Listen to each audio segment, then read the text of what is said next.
We're just running a few tests before that begins. And Kelly, if you could go ahead and click that little blue megaphone, that'd be great. So my megaphone is clicked. It's white. Perfect. Okay, everybody out there in YouTube land and out there in EXP world, if you are watching this, smash that like button. And thank you for joining ICONversations today. We have icons from all over the world, and our icons are top shelf producers in the company. They have been awarded icon because they represent the top 3 to 6% of earners globally at EXP. Today, we have Darren D Silva from California, Onie El Rabati from California, Jackson Wilkie from Texas, Mark Buchanan for the first time ever on iConversations, an agent from the UK in Cumbria. And our moderator today is the one and only Kelly Jackson from Virginia. Kelly, do your thing.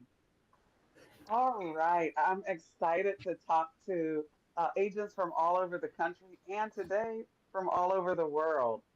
So each icon, I'd like you to start with your 15-second elevator pitch. Tell everyone who you are, where you sell, how long you've been in the business, your years at EXP, and also a fun fact about you.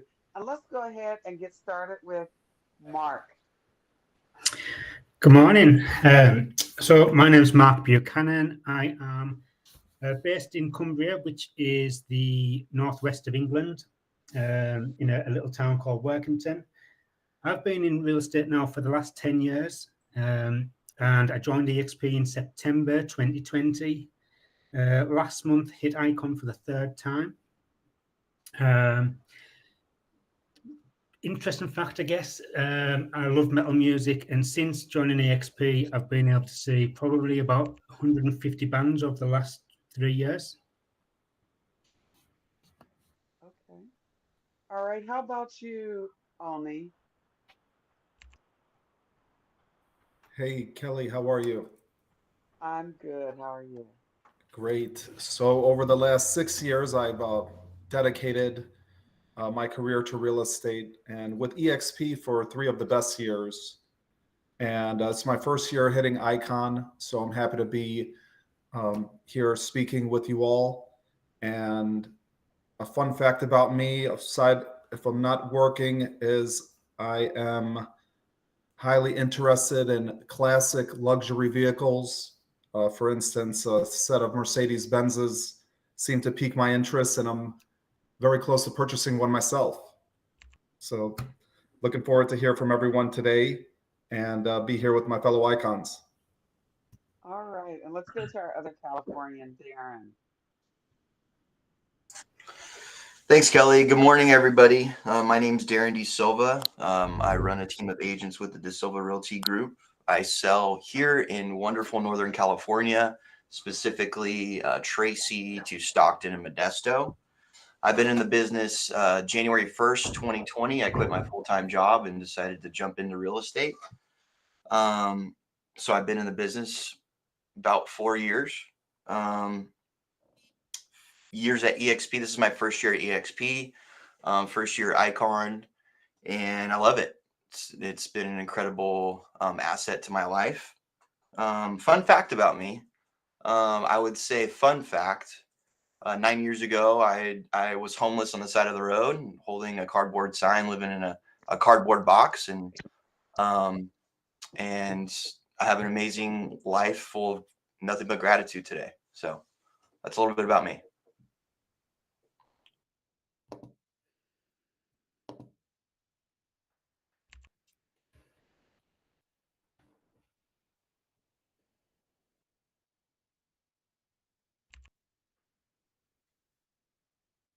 Jackson, are you there? Yeah, I'm there. Sorry, I couldn't hear you guys. Can you hear me?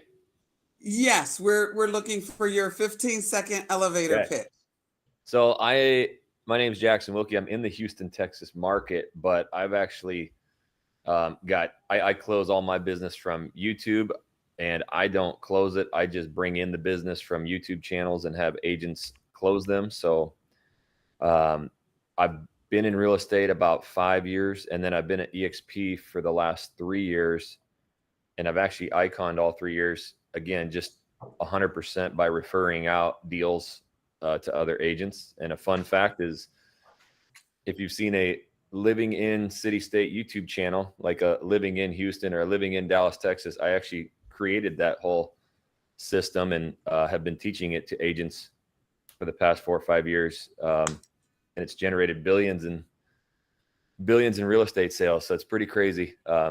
So excited to talk a little bit about that and learn from you guys. Yes, and I am Kelly Jackson. I've been with EXP for 2 years, 2 years Icon. I've been in real estate for 23 years. I'm licensed in DC, Maryland, Virginia, and I have a team in Houston, Texas. Very excited to be here. So we're going to go ahead and get this show rolling. To the icons, what strategies or principles would you advise agents to prioritize when they're either establishing their real estate business or expanding their presence in their local market? What strategies would you use? And let's go ahead and start with Jackson. Well, for me personally, I know there's a million ways to do it, but I'm all video.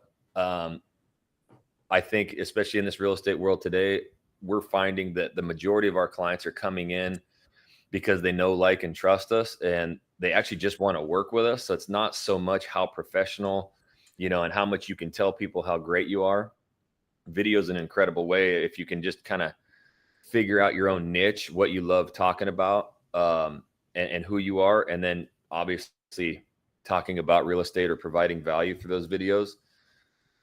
It's the best way to get out to massive audiences and build that trust quickly. So it takes some time. Starting with videos can be very difficult, but at the same time, you'll be very shocked and rewarded, just even a couple months down the road or years of how long people will be tuning in and watching you. So provide a lot of value, long form video content, and it really works well. Okay, great. And how often do you make videos? So for my channel, I just do one video a week for my main Living in Houston, Texas channel. We do one video a week. It's anywhere from 45 minutes to an hour long. And we generate around 250 to 300 buyer leads a month from that. So that's my style. I like really long form video, and we really establish trust, with people. They just love those videos. In fact, over 73% of our views come from the television set. So people are tuning in almost like a sitcom to watch us every week. Okay. All right. Outstanding. How about you, Darren? What would you say to someone what should they prioritize in growing their presence or establishing a presence in their local market?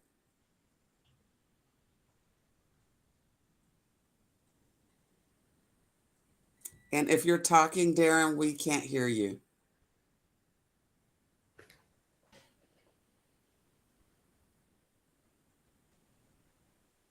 Okay, let's move over to Onie. I don't know if we're having technical difficulties, but Onie, what would you say to that person? So I would say finding ways to simplify the experience for our colleagues and clients alike is a big priority for me. With so many changes happening in our market and nationwide, put together a mastermind team of top-level managers and advisors to truly nurture the client experience. And that's what worked for us. In 2023, we hit a record year and seen a 35% increase just by keeping things simple. Okay. Okay, I see. All right. Now we're going to shift gears a little bit more.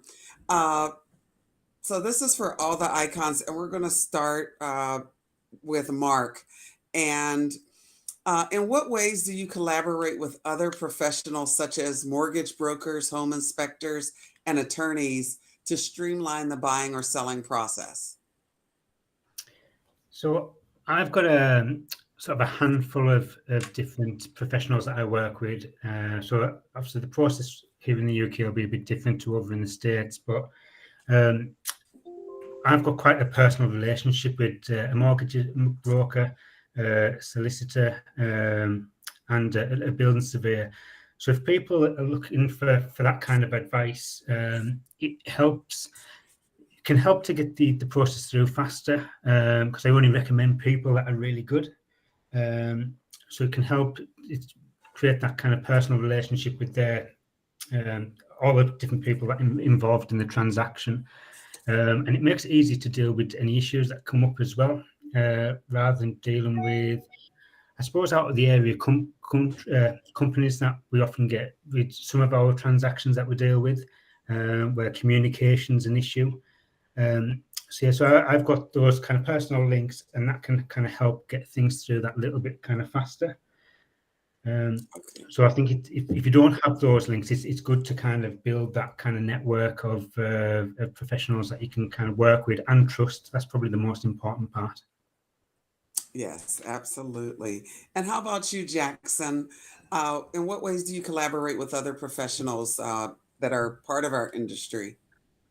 So actually what we do is it's a little different. We leverage lenders a lot of times because they obviously want our business and our purchase business. So we create relationships with good lenders who know how to close deals efficiently, but also instead of maybe, shelling out a little bit of money for a budget to like a Zillow lead or, a pay-per-click lead, we have them actually help pay for our editing, channel management. They'll actually, sometimes lend up to $1,000, $2,000 a month to form a relationship with us to help us offset all of our editing costs and stuff. And then they in turn get all of that business. So it's a great way that if you want extra marketing budget, obviously you've got to be able to bring in business, which we do, but we got great lender relationships where they're spending a lot of money to pay for our editors and do that. And then some of them are even hopping on the videos with us and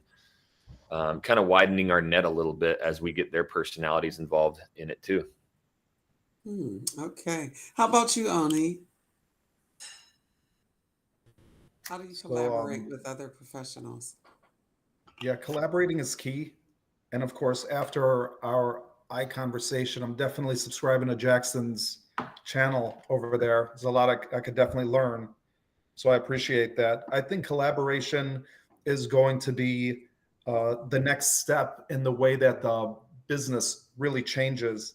For instance, on our broker tours, I've invited our inspectors to set up a small stand with some flyers, our stagers and photographers, everyone alike, to just bring an item, a giveaway, some chocolates or, fresh pastries, just to really see who and, understand the process and who's coming into our open houses, our broker tours, to get their name out, and also know that we entrust them to be referring them.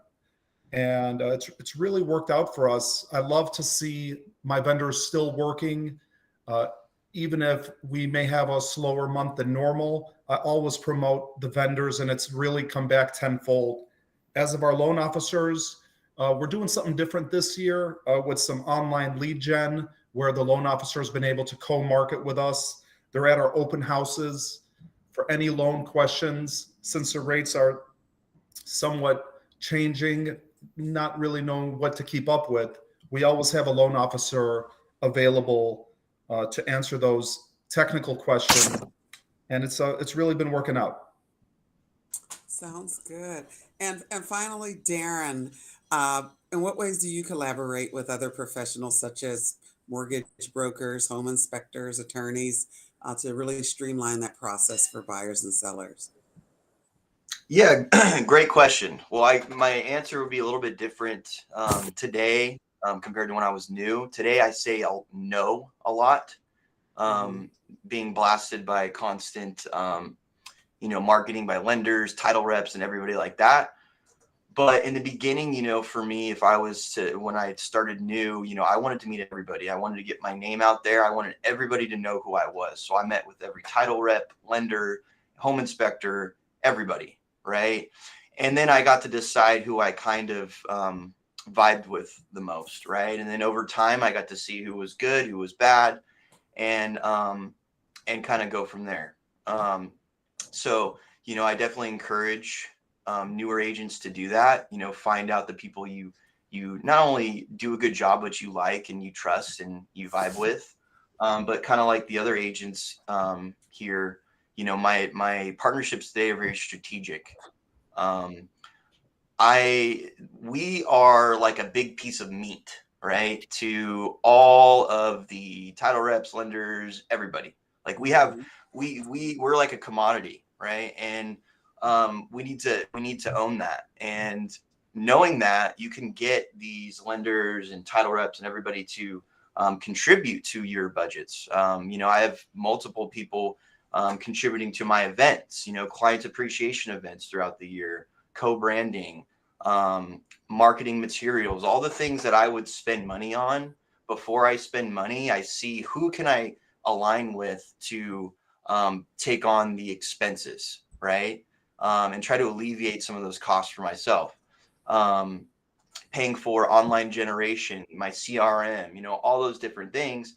And lenders specifically, you know, I want referral partners, right? That's what I want at the end of the day. So if I have lenders that aren't referring me business as well, I'm going to find a different lender. Or if they're contributing to my business, you know, that's also good too. So yeah, very strategic with who I decide to align with. Absolutely. I love all of these ideas. And if someone out there is wondering, like, hey, how do I get started? It really starts, someone mentioned interviewing people, but really sitting down and seeing how can you help them with their business and how can they in turn help you with your business. We have lenders that are attached to our CRM, as Darren just mentioned. And so these are all things. Our business has gotten progressively more expensive over the years, the cost to acquire a client, for example. And so we can actually share that with our partners. They're not just people who we give loans to or we give a home inspection to, but they're actually people that are partners with us, and we're all vested in growing one another's business. So definitely form those partnerships in order to really maximize the customer experience. Now, I want to go to the next question. And I know we heard from Jackson about how important video is right now. What key marketing channels or platforms do you recommend that agents focus on to get that visibility out there and to actually attract clients? And Jackson, since you're the obvious choice, we're going to start with you. Well, I obviously made a career out of YouTube. It's the one place where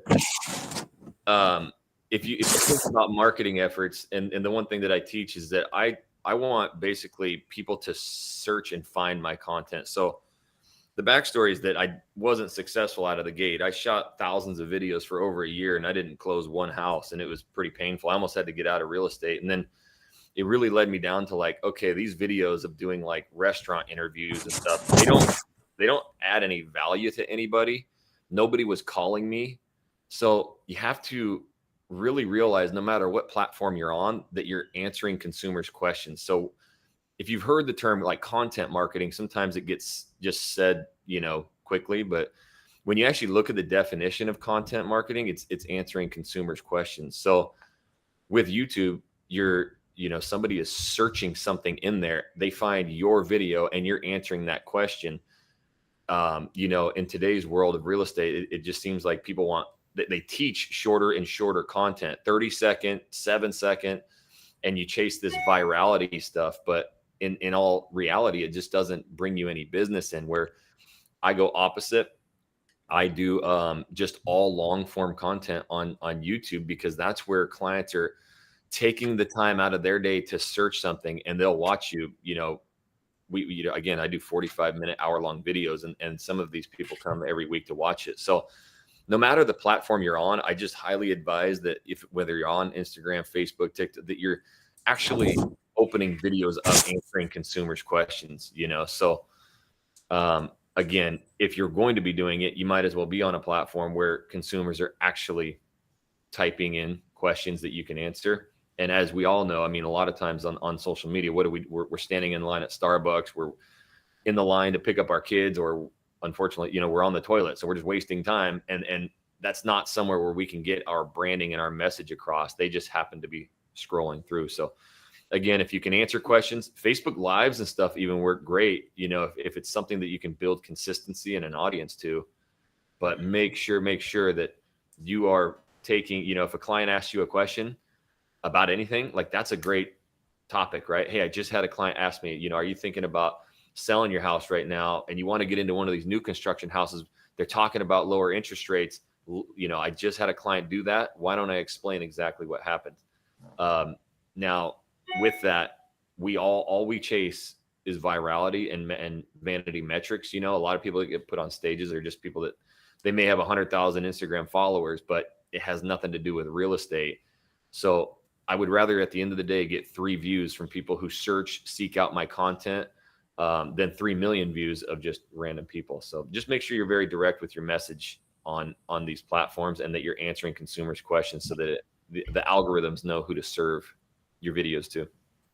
I absolutely love that. And I'm sure we all have a billion more questions for you, but everyone make sure they go and follow his YouTube channel. How about you, Onie? What key marketing channels or platforms would you recommend an agent focus on to maximize visibility and attract clients? So that's a great question. Mine not so much elaborate as Jackson's, but just getting into the social media where I'm finally out of my shell, interacting with a lot of people in my market. And for the most part, it still goes to that old school, meet you at an open house, get in front of the clients through just a regular door knocker, cold call situation, and really build that rapport in a limited amount of time. I've found some success in LinkedIn. I've been getting a lot of messages on that platform and work and actually getting reached out to by a lot of other agents that want to partner with me on whether they're representing a buyer or a seller in the Bay Area. So I'm still working out this social platform, but I do take every call very seriously. I respect everyone's time, and building that through just kind of a bootstrap style of the reputation on a one-on-one basis has really helped me in terms of taking large portions of market share in certain areas. Okay. And how about you, Darren? Same question. Yeah, no, I'm sitting here taking notes, man. Yeah, social media. I mean, if you're not on social media and you're not online and you're not filming video content, you're missing, I mean, the biggest opportunity, right? It's free advertisement. Essentially, if you don't have like ad spend behind it. But you know, I'm definitely not as robust as Jackson as well, obviously, but that's, you know, why I like listening to guys like Jackson who seem to know what they're doing and be in rooms like this and collaborate. So I can learn.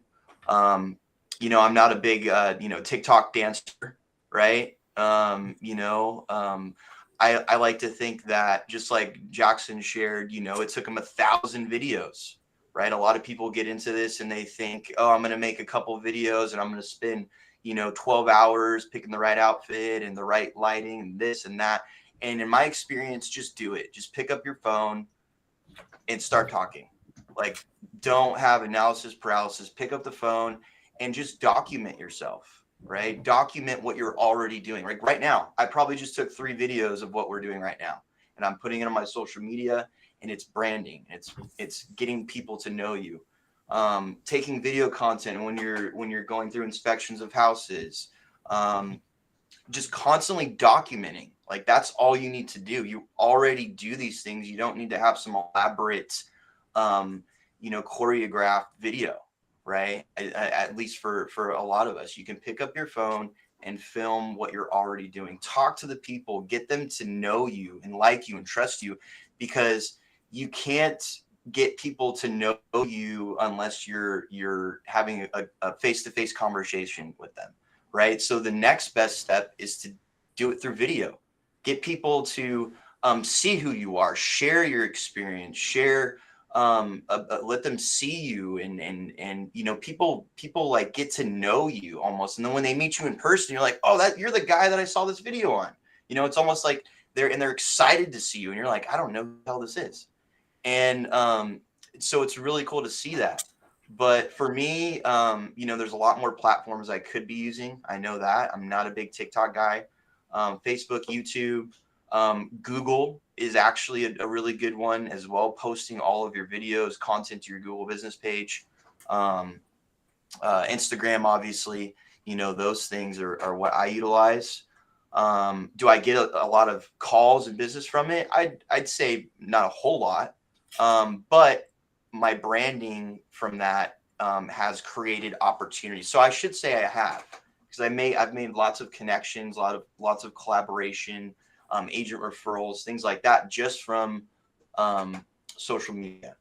So that's my experience, and yeah, I hope that helps somebody. Yeah, Darren, that was great information. And Mark, how about you? Are there any marketing channels or platforms that you would recommend that agents focus on? Yeah, some great advice so far. And as Jackson says, like video is kind of key. And then what Darren's just said there about sort of people recognizing you from the videos. I went to a property, it's quite a while back now. And when they opened the door, they said, oh, you've lost weight. And which was really weird because I'd never met that person before. But for me, I've built pretty much my entire business around Facebook. So we get up to about 500,000 kind of interactions on there every month, which, given that I live in a small area, is really high. So we've had a couple of kind of viral posts on there. But I started off posting just general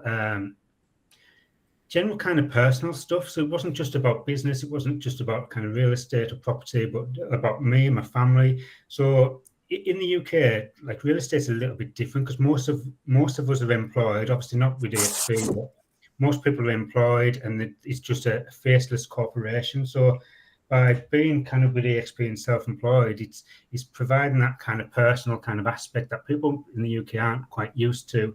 So it gets people to know your personality. So I think video is really key, and social media, especially kind of Facebook for me.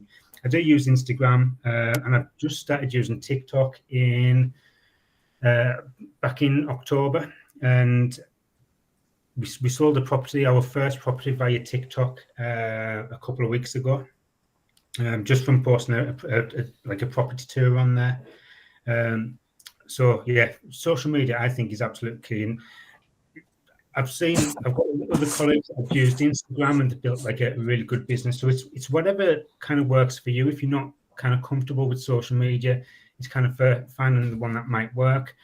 But for me, I'd always used Facebook, so it was just the natural kind of go-to platform. So yeah, and personal stuff works really, really well. All right. I love all of these things. And if I heard correctly, all of it really works. So no matter what platform, but it's all about the consistency. It's all about adding value, solving problems, and not just saying, look at me. It's actually coming from contribution, which is cliche in our business, but it's very, very true. All right, we're going to move on to the next question, kind of some of the nuts and bolts of our business. Right now, depending on which market you're in, you have people that are in multiple offer situations, and then you have people who are in markets where maybe they're seeing some decline. Depending on which market you're in, what advice would you give for that agent? Let's say they're pricing a property and the market is rapidly changing. What advice would you give someone? And let's go ahead and start with Jackson. So this is definitely not my specialty. I'll probably hand this off to the other people. I don't sell. I refer 100% of my business. So I like to just be honest about it. And I'd rather learn from these guys. Okay, not a problem. And how about you, Onie? Amazing question. It's very simple. In 3 words, do your homework. Every market is different. Aside from every seller being different, having those expectations, as well as a buyer not wanting to pay more than they have to. Our market, I believe the Bay Area and a lot of other top markets have been blessed. And no matter what happens, there's still key areas that have seen incremental growth. So doing the homework is key. And I always go above and beyond just looking at the comps. The comps will tell you a story from 30, 60, 90 days ago. Getting inside the open houses, whether you're hosting them or just visiting them to see the level of interest around a property or around that zip code that you may be looking at, is a key indicator that sometimes those national numbers that you see on TV or that negative news, it's probably going to be wrong when it comes to at least our area. So doing your homework, knowing more for your client is the best way to not only be confident, but to put your best foot forward and really knowing what's happening on the ground in the market in real time. I love that. We definitely have to control the narrative for our clients and kind of filter out all the stuff that they're seeing on TV. And we do have to actually do our homework in order to get there. And how about you, Darren? What would you say to this question? Yeah, and I think Onie really summarized it up very well. I think the comps do tell a story. It's just how am I going to interpret that, and how am I going to share that with my clients, especially sellers and buyers too. I think a lot of people don't look at comps to tell a story because it can help you determine what's closing in that. So say we picked a specific neighborhood and they're like, oh, what price should we offer on the house, right? What do we offer? Well, you can go back into that neighborhood and you can look at all the things that have closed, right? All the things that are pending. And based on the days on market for pending, let's say if you have a pending house that it went pending in 5 days. Well, I would assume that property probably went over asking, right? Whereas if you have a property that maybe is pending after 30, 45, 60 days, well, it's probably going to be a little bit less than list price, right? So as a buyer's agent, I would probably recommend, based on the days on market, that's where we're going to want to come in. And then for the listing side, to set expectations up with the sellers, looking at the comps, what are things selling for, how quickly, where are they listing it at? A lot of times sellers look at the closed price, but they don't look at what the original listing price was, right? And it's like, in order to get the closed price, this is where they listed it, to create that momentum. So I think that really, like Onie said, just doing your homework and diving into the history and diving into the facts, right? The facts are the closed sales. You can develop a storyline. And when you talk about this and you walk into a listing appointment and you're talking about days on market and closed and you're doing that, I mean, the clients are looking at you just dead silent because they're like, this dude's a professional, right? And so when you start talking about those things, you become the obvious choice very clearly, very, very quickly.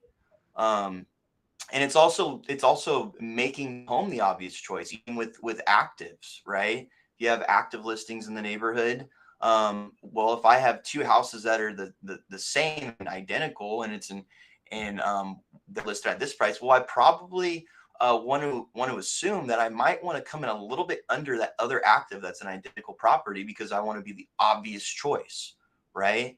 So, yeah, that's my experience. And how about you, Mark? Yeah, I think that's some really good advice. I think one of the key things is knowing your local market, and because I know there's a lot of kind of national news about interest rates and house sales and prices and things like that, but it's knowing your local market to know how things kind of fluctuate and vary where you are. And as Onie said, using the comparables to show kind of what is on the market, what has sold recently. I suppose, like, depending on whether it's a rising or declining market, it's just being ahead of the game. So if prices are kind of coming down, then you probably want to kind of have an asking price that's a little bit lower to generate more interest to get the best result. And obviously, if it's a rising market, go the other way and have it priced a little bit higher to kind of pull the offers up towards that. That seems to work in kind of our area, really. But yeah, it's just about knowing the market and looking at what's sold, because I know we have some where they're currently on the market, they haven't sold. So usually there's two reasons why a property isn't selling. One of them is how it's marketed, and then the other one is down to the price. So if there's one that's sitting for a while, then you need to know that that one's priced a little bit high. So you need to kind of go under that if it's a very kind of like for like kind of property. Okay, good advice. Now, I'm going to stay here with you, Mark. What about, let's say, certainly if interest rates shift in any direction downward, we're going to start seeing those multiple offers and a lot more competition. How do you advise a client, or how do you make an offer stand out? So that's a difficult one for me, because we in the UK, for the most part, we don't deal with buyers. We only deal with the sellers. So buyers are kind of on their own, so there isn't really anybody helping them to make their offer stand out. So I'll pass that one on to somebody else. Oh, well, that's very interesting. And given the NAR settlement today, perhaps we'll be heading in that direction as well. How about you, Onie?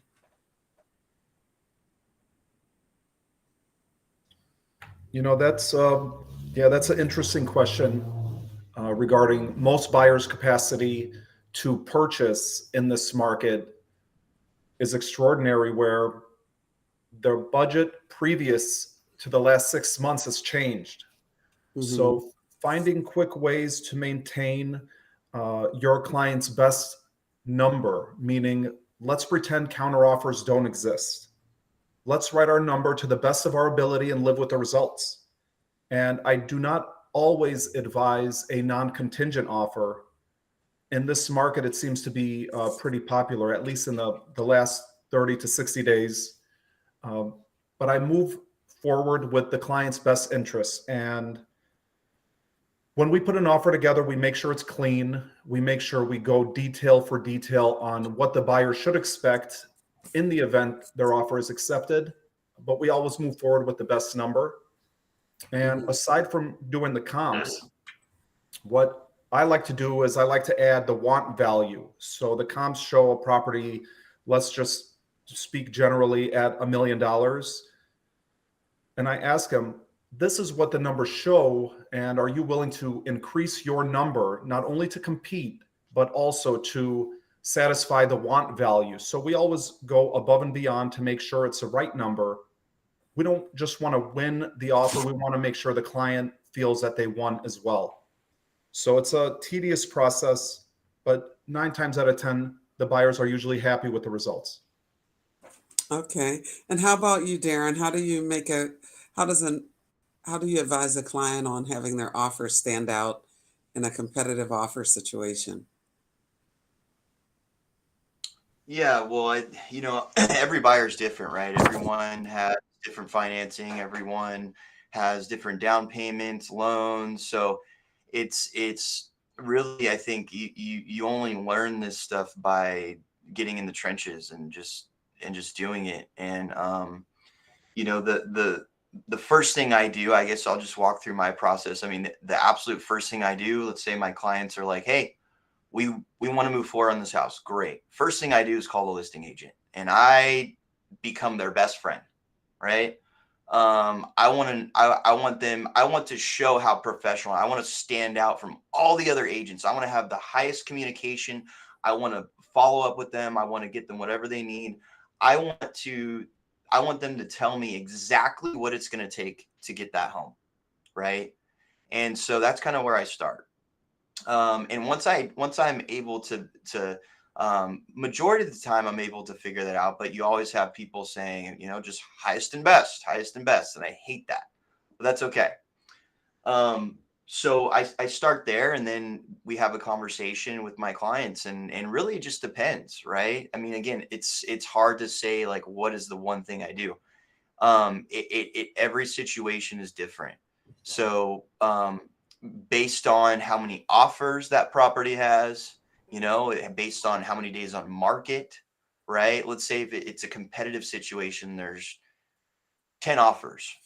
Well, I'm probably going to have a conversation with my clients about educating them on contingencies and the benefits and the risks of removing some of those. And even if they can, right, if they're putting a minimum amount down, they probably can't waive the appraisal, but they may be able to gap. Maybe they have an extra $10,000, $15,000, where if the appraisal does come in low, they have that extra 15,000 to gap, right? Maybe they can't waive the appraisal, but those are little strategic things that you can do to make your offer stand out. Shortening contingencies, if inspections are provided. I know in the Bay Area it's very standard to have all of your inspections up front as a listing agent. When you come out here to San Joaquin County and into the Valley, it's like hit or miss. So you don't always get that opportunity to review all the disclosures and inspections and things like that. But if you do, I always, have a conversation with my clients like, hey, they've provided you everything that we're going to do and pay for.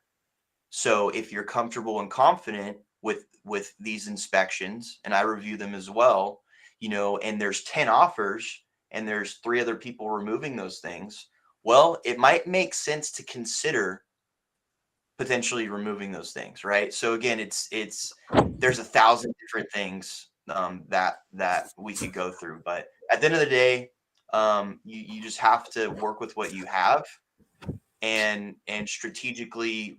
Other than price, there's so many other things you can do to make your offer stand out. Yes, I agree. And definitely, I love the part calling the agent. Also, another thing that we do, we have the lender call the agent because we want them to hear from the lender's perspective how solid our clients are. And also, whenever possible, we're going to fast track our clients, which means that the lender they've completely gone through underwriting. All they have to do is find a house. And that's really helped us to win offers when we can go in and say, our buyers can close in 10 days. Your client doesn't have to make another mortgage payment. Also, pre-sale inspections are pretty big in our area in terms of it's not even going to be contingent on an inspection. We're so interested in this property. We did the inspection before we put the offer in. And so really finding ways that you can be the best agent as well, especially if your buyer can't compete on price. There's other things that we can do as agents to really stand out. And also, don't get a reputation of being that agent who doesn't provide feedback. Be a professional so that other agent wants to work with you on that transaction. So those are really big, really important things as our market as we go into spring market or just any market really, having that professionalism. And speaking of professional development for the group here, when we talk about professional development and ongoing education, what resources or learning opportunities do you suggest that agents prioritize? And let's go ahead and start with Jackson. So one thing that I think, besides coming to meetings like this, it's typically getting around the people that are doing bigger things than you are. It's almost easier said than done. And a lot of agents who are just getting going, sometimes you tend to and I did this really bad. I was hanging around people who were kind of not doing a lot of production as well. And you could almost kind of like sulk together. I think the best way to learn, one, is like getting involved in it, doing the tough tasks every day. But 2, once I started hanging with people who were doing like massive amount of transactions their first year, second year, it really starts to rub off on you, and you learn, what they do, the mistakes they've made, and it's just really accelerates your path. So a lot of these kind of like ICONversations, obviously continue in ed, but I don't think there's anything better than like surrounding yourself with somebody who's doing the business exactly the way that you want to do it, whether it's cold calling, prospecting, listing heavy, buyer heavy, social media, and they're doing it at a high level, and then you surround yourself with that person, it'll rub off on you quickly, and then it kind of holds you accountable a lot more too. Yes, and same question for Onie. Yeah, this is another great question where everybody's budget's different. I just recently started more training to scale to another level while bringing on more partners and director of operations. So it's taken a different angle on my approach, but always learning is key. I could recall earlier, a few years ago when I started, I was never too cool or too overconfident to just reach out to an agent in my market and be like, "Wow, you sold that. Could you tell me about it?" I've never afraid to ask for help in so many words. So I would reach out to the local agents and really just start mimicking what they were doing, or ask a lot of questions on where they came from and how they ended up here. I think those are key. Other than that, the brokerage resources and these ICONversations are very important because the market's changing, and it's not one person's business over another. It's what you can do with your current business and your current clientele base and the niche that you're aiming for. So just continuously learning. And in my world at this point, I'm doing a lot more coaching. There's a lot of things I still need to learn, and I always keep an open mind. Okay, very good advice. And how about you, Mark? Yeah, just following on what the others have said, really. In the UK, we're not regulated, so you don't need a license to practice real estate. Okay. So I think it's really important that it's just surrounding yourself with people that are kind of doing what you kind of want to do.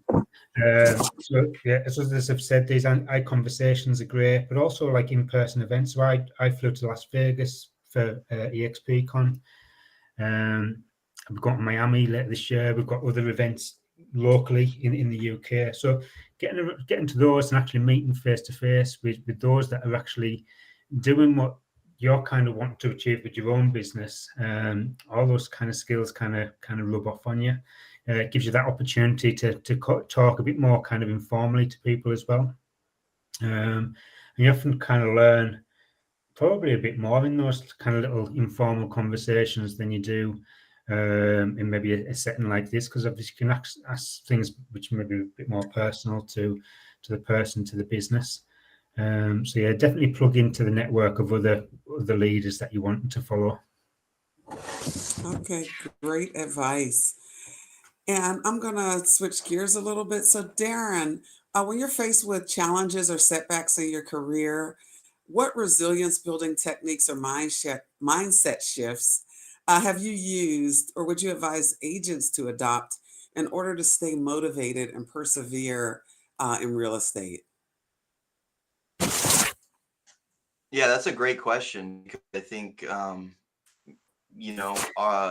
million listings and HGTV has made real estate look like it's just easy to walk in and you sell millions of dollars of real estate, right? But what they don't spotlight is all the hardships and mental struggles and rejection and things that we go through, right? And all the behind the scenes things. And for me, I think if I can say something that has helped me build confidence, it's tracking and measuring everything. Because if I track and measure everything, it doesn't matter how many no's I get. It's kind of like I heard Tina last meeting, right? Towards the end, she talked about how she knew that every 14 no's she got, it was $400 every single no. And some people say, whoa, like I don't even want one no, right? But it's all about how you look at it. every no it gets you that much closer to a yes. And every time she would get one yes, that's $10,000, right? So my first year going through and tracking and measuring, I was able to kind of get an average. Okay, I did this amount my first year. I went on this many appointments. I did this many calls. So no matter what, if I just duplicate what I did last year, I will get the same results. Right. So now that fear and rejection, doesn't matter how many no's I get, doesn't matter how many listing appointments I go on and don't get. I know that I need to hit this number in order to get this amount of listings, in order to close this amount of transactions. And then it just becomes duplicatable. And if you want to increase that, you need to increase your activity. Right.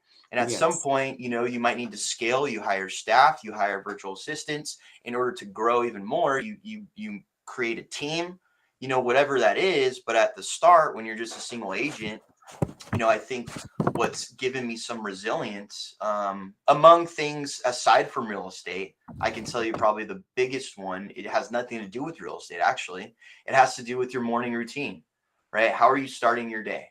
What are you doing? What time are you waking up? What are you eating for breakfast? Are you working out? Are you doing something physical? Are you getting your mind into a peak state, right? Are you doing something hard first thing in the morning, right? So then the rest of the days, I hate cardio, but you know what I do? I do cardio first thing in the morning because I hate it. And then like phone calls are easy, right? So like that's, I think, the mentality, and you start to build these calluses on your mind, and over time you build on that, and you just become like a brick wall, like nothing phases you. I shouldn't say that. I mean, you have 3 deals all filed to escrow, on the same day, like that'll make a blow to anybody, right? But at the same time, you just keep moving forward, because I know, yeah, those 3 went, but guess what? Normally it would take me 15 calls to get one listing. I'll probably only have to make 10, right? Or the next 3 deals are going to be super smooth because it's just a numbers thing. So tracking and measuring, that's the biggest thing I've gotten. And I would encourage everyone to track and measure everything you do. That's great advice. And Jackson, in this last few minutes, we would love to hear. I know you mentioned that you had made like 1,000 videos and got nowhere with it. How did you keep your mind right? And what did you do to make that shift to where you are today?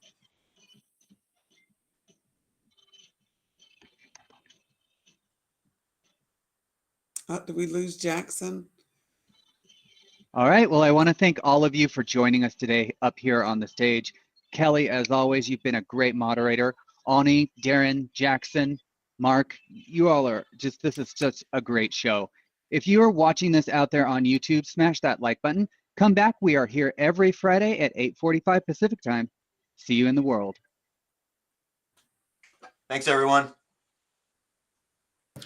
Cheers. Thanks for joining.